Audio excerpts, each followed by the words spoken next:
Dear student, welcome to technical doc. DFCCL paper होने वाला अभी, उसके रिगार्डिंग हम लोग अभी प्रैक्टिस सीरीज या फिर बोलिए तो रिवीजन सीरीज शुरू किए हुए हैं, जिसमें हम लोग एक एक फार्मूला का रिवीजन कर रहे हैं। और अभी तक हम लोग पावर सिस्टम कंप्लीट कर चुके हैं। ठीक है, पावर सिस्टम हमारा कंप्लीट हो चुका है। हम लोग अभी जो है आगे फिजिक्स का जो भी इम्पोर्टेंट क्वेश्चन है उसको लेकर के आए हैं। उसके बाद से हम लोग जो है उसके बाद हम लोग इसमें हिस्ट्री का भी हमारा चल रहा है। हिस्ट्री भी देख सकते हो, इम्पोर्टेंट कॉन्सेप्ट जो भी है वो भी चल रहे हैं। और बाकी ऑब्जेक्टिव बेसिक इलेक्ट्रिकल के ऊपर, पावर सिस्टम के ऊपर, कंट्रोल सिस्टम के ऊपर सब अपलोड है, उसको भी देख सकते हो। बेसिक इलेक्ट्रॉनिक्स तो एकदम ही देख के जाना, बहुत इंपॉर्टेंट है। बहुत कम 3 ही लेक्चर में अप्रॉक्स 20 मिनट का लेक्चर है, उसी में आपका कंप्लीट हो जाएगा, 1 घंटे में कंप्लीट हो जाएगा। चलो हम लोग शुरू करते हैं सर। पहला सवाल क्या है, when water is heated from 0 degree centigrade to 10 degree centigrade its volume. तो देखो आपको भी पता है सर कि अगर हम लोग हीट करेंगे यानी कि क्या होगा सर। देखो यहाँ पे स्टेटमेंट लिखा हुआ, उसको हम लोग देखते चलते हैं। यहाँ पे ऑप्शन तो हमारा सही हो जाएगा, फर्स्ट डिक्रीज करेगा उसके बाद इंक्रीज करना शुरू हो जाएगा।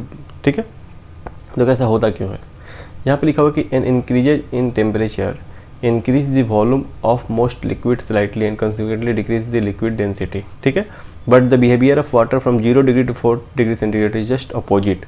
बाकी सबसे जस्ट उल्टा होता है। क्यों सर, अगर हम लोग वाटर को हीट करते हैं 0 से 4 डिग्री तक तो क्या होगा सर, इसका वॉल्यूम जो है डिक्रीज करेगा। उसके बाद से वॉल्यूम अगर डिक्रीज करेगा तो डेंसिटी आपका इंक्रीज कर देगा। अगर हम लोग 4 डिग्री सेंटीग्रेड से ज़्यादा हीट करते हैं तो क्या होगा सर, ये नॉर्मली जो लिक्विड है उसकी तरह बिहेव करने लगेगा। ठीक है, नॉर्मल लिक्विड की तरह बिहेव करने लगेगा। यानी कि क्या होगा सर, वॉल्यूम हमारा क्या होगा सर, वॉल्यूम हमारा डिक्रीज करेगा और डेंसिटी हमारा क्या करेगा सर, डिक्रीज करेगा, वॉल्यूम हमारा इंक्रीज करेगा।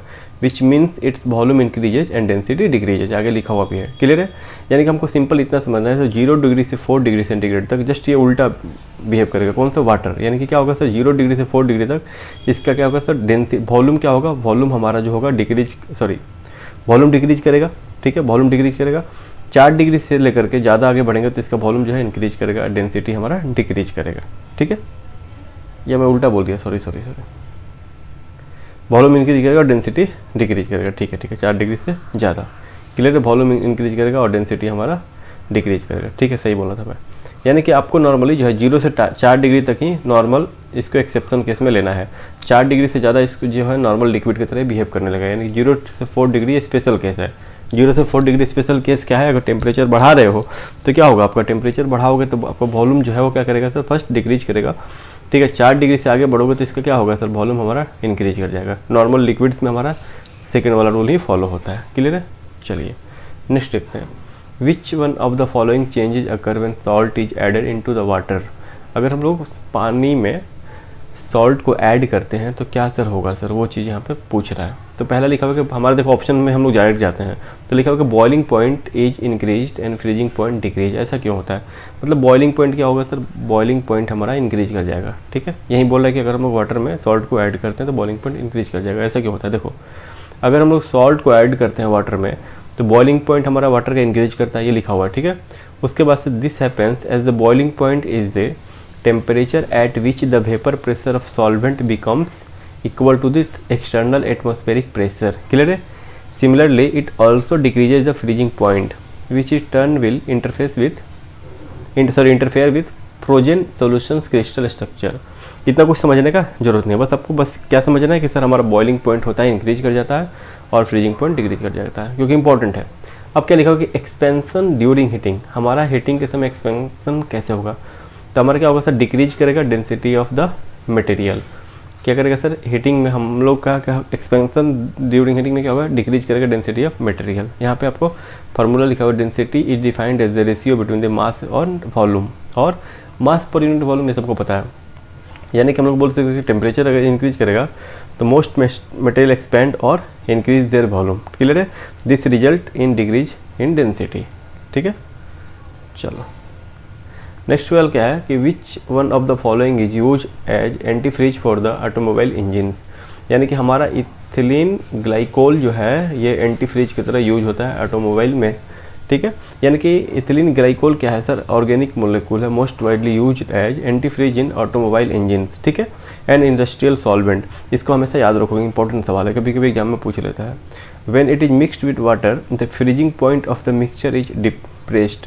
Specifically a mixture of 60 degree ethylene glycol and 40% of water freeze at -45 degree centigrade, ठीक है। That is why water is not frozen in the engine of cold countries, यानी कि जो भी ठंडे देश हैं जहाँ पे टेम्परेचर बहुत कम जा सकता है वहाँ पे हम लोग इथिलीन ग्लाइकोल का यूज करते हैं एंटीफ्रीज की वजह से। वो -45 डिग्री सेंटीग्रेड तक क्या करता है सर, वो उसको मेंटेन करता है उस फॉर्म में, क्लियर है। उसके बाद से नेक्स्ट सवाल क्या है, इंपॉर्टेंट है लास्ट वाला सवाल, ठीक है। The body temperature of healthy man, healthy man के बॉडी टेम्परेचर यहाँ पे पूछा। हमारा ऑप्शन क्या है कि इसमें लिखा हुआ कि normal core body temperature of healthy resting adult human being is state to be 98.6 degree Fahrenheit और अबाउट 37 डिग्री सेल्सियस। इसको हमेशा याद रखना है, ठीक है। सेल्सियस में भी याद रखना है और डिग्री में भी याद रखना है। 98.6 डिग्री होता है, ठीक है, और हमारा 37.0 डिग्री सेल्सियस होता है, ठीक है। चलो उसके बाद से क्या पूछा, at what temperature are the reading of a centigrade and the Fahrenheit thermometer same, clear है। तो रिलेशन क्या लिखा हुआ है यहाँ पे देखो, C/100 होता है इज इक्वल टू F-32/180 होता है। यहीं से हमारा रिलेशन निकल के आता है C/5 is equal to F-32/9, ठीक है। इसको आपको ध्यान में रखना, बाद में हम लोग देखेंगे कि यहाँ पे 100 और 180 ही क्यों होता है। ये रिलेशन आपको हमेशा याद रखना है, यहीं से आप निकाल सकते हो। तो आपको दिखेगा कि हमारा C का वैल्यू -40 डिग्री सेंटीग्रेड पर दोनों का वैल्यू क्या होता है, सेम होता है। ऑप्शन ए करेक्ट है, इंपॉर्टेंट सवाल है ये, इसको याद भी रख सकते हो, ठीक है। नहीं तो ये वैल्यू याद रखो, कुछ भी पूछेगा आप निकाल सकते हो। इसमें क्या पूछा है कि steam at 100 degree causes more severe burns than the water at the same temperature because. तो ऑप्शन क्या है हमारा sir, steam provided more heat, ठीक है। ऑप्शन भी हमारा करेक्ट हो जाएगा। इतना कुछ पढ़ने का जरूरत नहीं है, जहाँ होगा मैं पढ़ लूँगा, ठीक है। उसके बाद से क्या लिखा है कि in long sightedness images are formed at the following, ये भी इंपॉर्टेंट सवाल है। तो इसमें देखोगे कि बिहाइंड द रेटिना, रेटिना के बगल में हमारा इमेज बनता है लॉन्ग साइटनेस में। अब ये सर क्या होता है, लॉन्ग साइटेडनेस को हम लोग बोलते हैं हाइपरमेट्रोपिया। ये कहीं कहीं पे लिखा रहता है कि हाइपरमेट्रोपिया क्या होता है, the image of nearby object is formed behind the retina, it results in close objects appearing blurry, ठीक है। उसके बाद से क्या लिखा है, the condition occurs in case the eyeball is too short और the focal length of the eye lens has been increased. ये क्यों होता है सर, आई बॉल का जो है ना लेंथ शॉर्ट हो जाता है या फिर फोकल लेंथ हमारा इंक्रीज हो जाता है। उसके बाद से देखो ये भी एक सवाल ही है कि the long sightedness is corrected by the convex sightedness, किससे सर, कॉन्वेक्स लेंस से इसको करेक्ट किया जाता है, ठीक है। नेक्स्ट सवाल देखो, in human I image of the object form set, ठीक है। इसमें देखो हमारा रेटिना लिखा हुआ है। अब कुछ इसमें रेटिना का फंक्शन हम लोग पढ़ लेते हैं। देखो, the functioning of the human eye is similar to that of the photographic camera, the light ray travels in to the cornea are they refracted by the cornea and the lens. In a normal eye, the image formed at the transmitted from the retina to the brain along the optic nerve, ठीक है, where data processing take place, the image is perceived the right way up, clear है, ये समझ गए। चलो उसके बाद से क्या पूछा, the list distance of distinct vision in centimetre में, तो आपको पता है 25 सेंटीमीटर होता है, ठीक है। चलो इतना ही बस इसमें ज़रूरत है। देखो यहाँ पे क्या दिया, myopic I can be corrected by using, बताओ यहाँ पे कॉनकेव लेंस, और हमारा पिछला वाला में क्या था, कॉन्वेक्स लेंस था। ये देखो मायोपिया क्या होता है, मायोपिया और नियर साइटेडनेस हमारा होता है ना, is a refractive error which means that the eye does not bend और refract light properly to the single focus to see the image clearly. होता है ना सर, हमारा सिंगल फोकस के ऊपर बेंड हो जाता है लाइट, बोलो यही ना होता है ना हमारा। ये तो हम लोग कॉनकेव कॉन्वेक्स पढ़ेंगे डिटेल में, वहाँ देखेंगे, ठीक है। In myopia close object look clear but distance object appear blurred, ठीक है, ब्लर्ड, ठीक है। It is corrected by using concave lens, ये कॉनकेव लेंस से इसको करेक्ट किया जाता है। ऑप्शन बी हमारा सही है। इसमें 2-3 सवाल इसमें बन जाता है, जैसे हमारा क्या क्या सर, हमारा कहाँ पे फोकस नहीं बनता है, वजह क्या होता है, कैसे ठीक करते हैं, ठीक है। चलो अब हम लोग आगे बढ़ते हैं। In human I image of object form set retina, इसको हमेशा याद रखोगे, रेटिना के ऊपर लगता है 2 बार अटैच हो गया। The mirror which is use in search lights, तो ऑप्शन ए हमारा कॉनकेव मिरर। तो कॉनकेव मिरर क्या होता है, concave mirror is use in the headlights of cars and in the search lights, ठीक है। A light place at the focus of concave lens can form a parallel beam and use in car headlights and the search lights. ठीक है, car headlight और search light में हमारा concave lens का use होता है।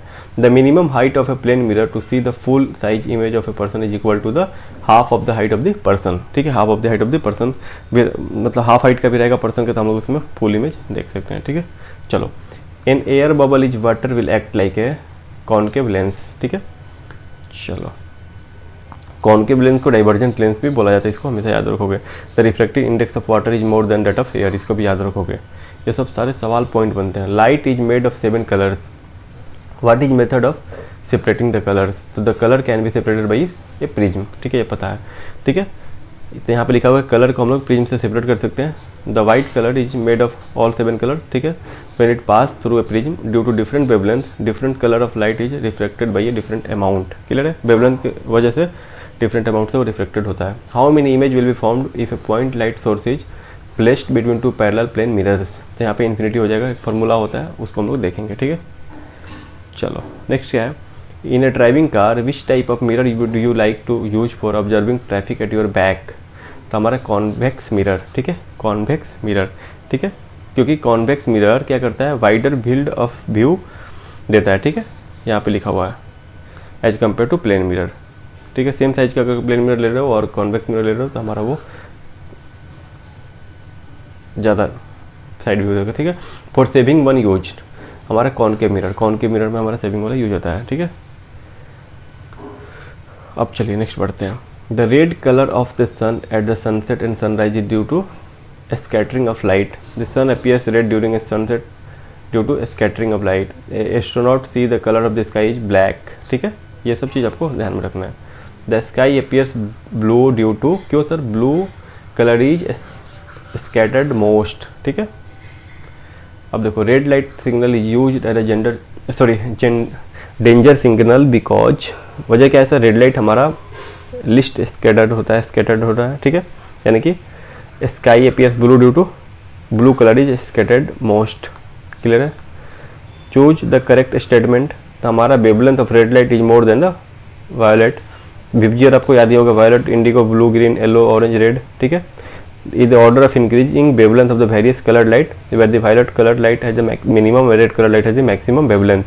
यानी कि इसका हमारा सबसे कम होगा लैम्डा का वैल्यू और हमारा रेड का सबसे ज़्यादा होगा लैम्डा का वैल्यू। ठीक है, आप एनर्जी से भी इसका रिलेशन आगे निकाल सकते हो। तो इसमें आगे क्या होगा, ये order of decreasing frequency, where देखो, तो इसमें हमारा फ्रीक्वेंसी क्या होगा सर, इसका फ्रीक्वेंसी सबसे ज़्यादा होगा वी का और आर का फ्रीक्वेंसी सबसे कम होगा। यानी कि ये बोल सकते हो कि VIBGYOR में इधर क्या इंक्रीज करेगा, लैम्डा, और इधर क्या इंक्रीज करेगा, फ्रीक्वेंसी। क्लियर है, चलो, the colour of light is determined by its wavelength, हमेशा इसको याद रखोगे।